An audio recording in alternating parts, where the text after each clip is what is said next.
All right, hello everybody, and welcome back to another episode of Building Every Pokemon in Minecraft. Hi, it's been a while. I have been quite sick, and I lost my voice for about 3 weeks. It was super fun, but now we're back to it. When last we left off, we built Sylveon here, who's looking pretty great, even if I do say so myself. So since the last time I was here, we were gathering the materials for Espeon, but I didn't have any crying obsidian, which I decided I was going to use in the build. And to not have that material kind of slowed me down quite a bit. So instead we built Sylveon, but I went on a bit of a raid. Yes, that's right, I went and checked every single ruined portal that I could find, and managed to gather 76 crying obsidian, which I think should be enough for the build. Speaking of the build, we waited long enough. Let's get to it. Are you here to watch me, pig? Are you here to watch? Awesome. Let's go.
All right, you guys, and there we have our Espeon. Yeah, I think that the grind to get the crying obsidian was definitely worth it. I think that it looks pretty darn good. I really like the way that I did the red nether brick up here too, because it makes it look really shiny for the gemstone, and that should definitely be shiny. Not like a shiny Pokemon, but like have a sheen to it. But yeah, I think that Umbreon. I keep calling you by the wrong name. I think the Espeon came out really, really good. I really like the way that the tail came out. Like, I don't know. I think that that's a really cool tail design that I never really noticed that Espeon has, and just it's pretty neat. Ow. But yeah, so with Espeon complete, I still need to work on the lighting a little bit. As you can see, it's got kind of a dark spot on the chest, and I don't really like that. But hey, such as Minecraft lighting. Yeah, I gotta work on the lighting a little bit over here. But yeah, I think that with Espeon done, she makes a great addition to the rest of the Eevee Valley here. And yeah, I'm really liking this section quite a bit actually. I don't think they look creepy, all just kind of standing there in a circle around tiny little Eevee waiting to see what Eevee evolves into. No, I think that they are a supportive collective and family, and yeah, it's starting to look a little culty over here. And we're still not even done. There's still 2 more to go right behind me. But that's next time. This time, I have a bit of a project that I've been putting off that I want to get done. You see this torch? I hate this torch. In fact, I hate all of the torches that I end up putting on these Pokemon, especially the ones covering poor Umbreon, making them look like a star field anytime I fly over. Look, I don't know if you can tell with the YouTube compression, But, like, look at the flickering as I get closer. And look at all these little yellow dots. It's horrible. I hate it. So what we're going to do with the rest of today's episode, now that Espeon, Espeon is done. I don't know why I keep forgetting the name. I've been playing with that Pokemon for a long time. Espeon. Now that Espeon's done, I need something else to do for the rest of this episode. So we're going to fix the candle making area.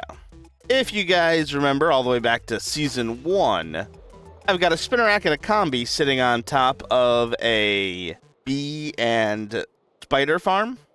Yeah, these two right here, Spinnerack and Combi.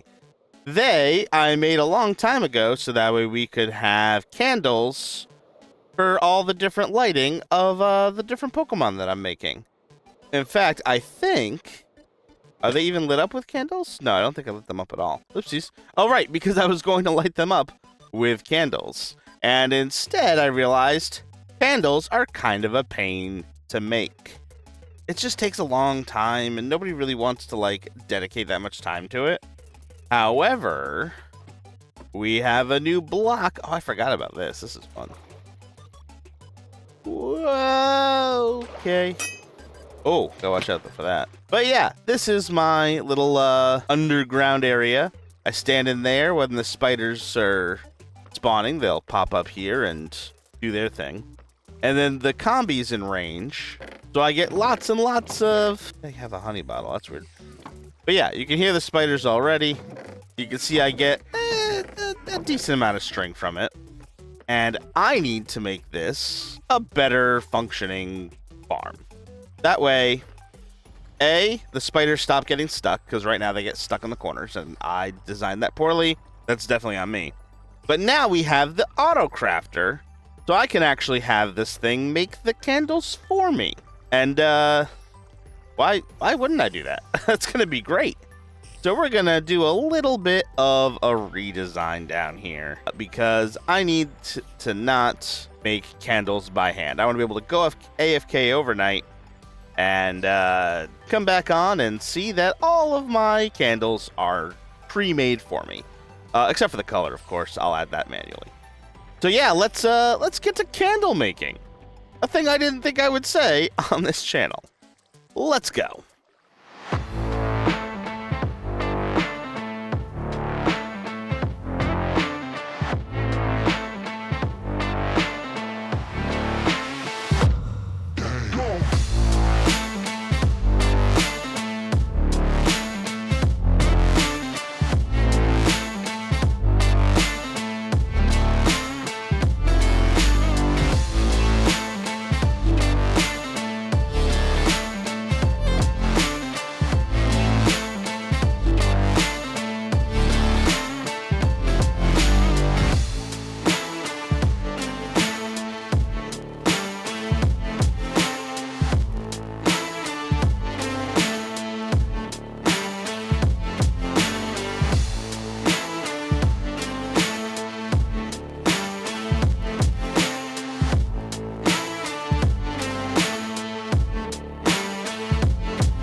All right, you guys, and with that, we have completely upgraded this entire farm storage area with only one minor downgrade, but we'll get to that.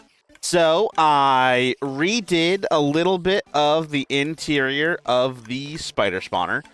We now have the two channels, I think, on this side and this side that are filled with water, so that way when spiders go up like this little guy right here, they drown, so they don't accidentally mess up the conversion rate. Because if there are too many spiders in this area, new ones won't show up. We also have the tinted glass floor, so I can actually look down and see what's going on in the farm. I've also got a tinted glass ceiling that leads up to the redstone. So let's go see what's going on. Is that clicking coming from? Oh, I know what that is. I gotta fix that. So up here is actually the secret entrance into the redstone. And basically what we have is an auto-crafting setup with this really loud dispenser. I'm gonna fix that later. But basically what happens is the honeycomb comes down in on this side.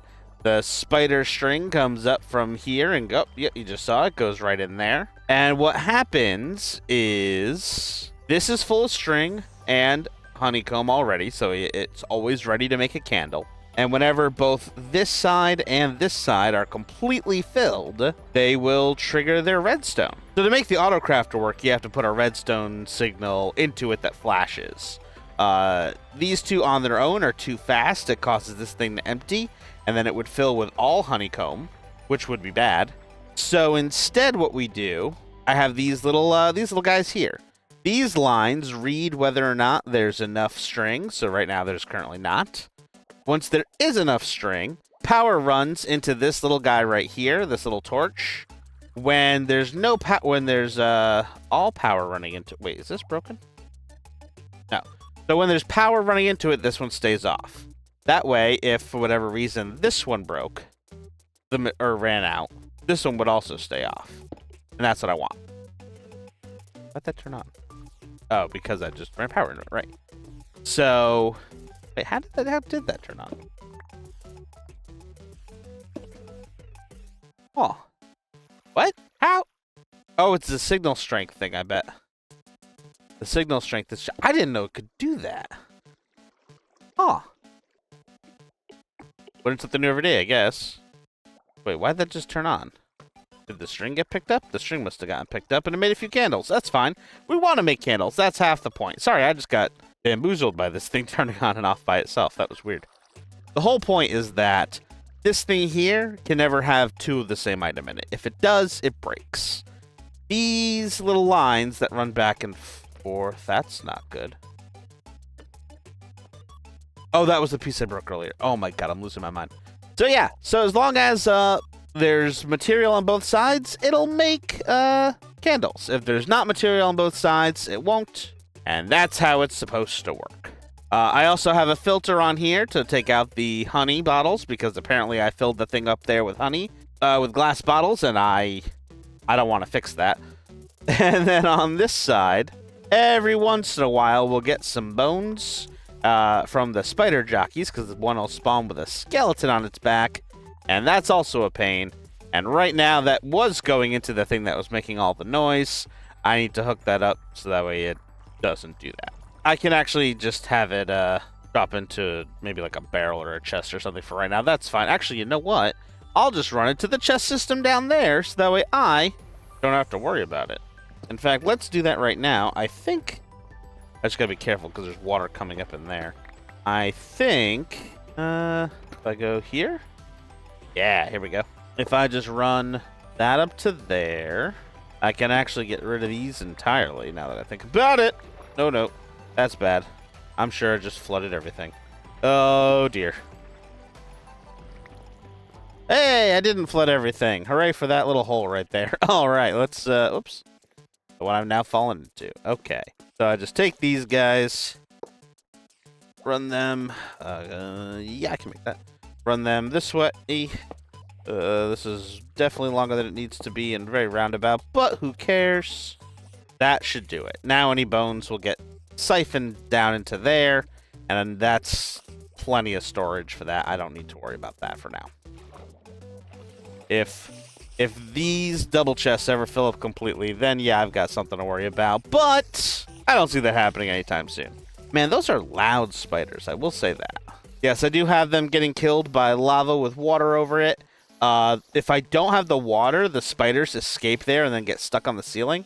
And by putting it on top of the lava blocks, it actually pulls them down most of the time. So I think that was a pretty clever way to fix that problem. And yes, that little hole right there so I can view from down below. It's also made out of the tinted glass. But I don't have to worry about that. But yeah, we have candles. We have lots of candles, and every once in a while we get a couple honey bottles. But I converted everything that I had in here, which is probably a bad idea because now I'm out of string. But whatever. I do have to keep an eye on this thing because it does glitch out once in a while. I don't know if it's the copper bulbs or my poor redstoning. But every once in a while, this thing empties out completely. And I don't know exactly why that is. And I'm sure I'll figure it out eventually, but eventually is, not right now. What I do want to do right now, though, is go down here and grab some candles. And we're going to go light up Espeon and Umbreon, because Umbreon really needs it. And we built Espeon today, so it feels appropriate that they get recolored as well. All right, with a shulker box full of candles, let's go grab some dye. So we're going to make most of them pink, the rest of them black. Whew. I think a squid just fell and scared the daylights out of me. But yeah, we got the rest of them black. And now we're going to go light up... Oh! We're going to crash into a tree. Now we're going to go and light up Espeon and Umbreon. So, as you can see here, this is Umbreon with the torches, and this is Umbreon with the candles. I think it is a much-needed improvement and makes Umbreon look absolutely fantastic. They're not perfect. The candles have a little bit of an orange glow on top, but I think they work really well. And here we have Espeon as well. As you can see here, this is Espeon before, although I only really did like a couple torches. But here's Espeon after, and as you can see, once again, I think that the candles blend in much better and don't take away from the look of the Pokemon.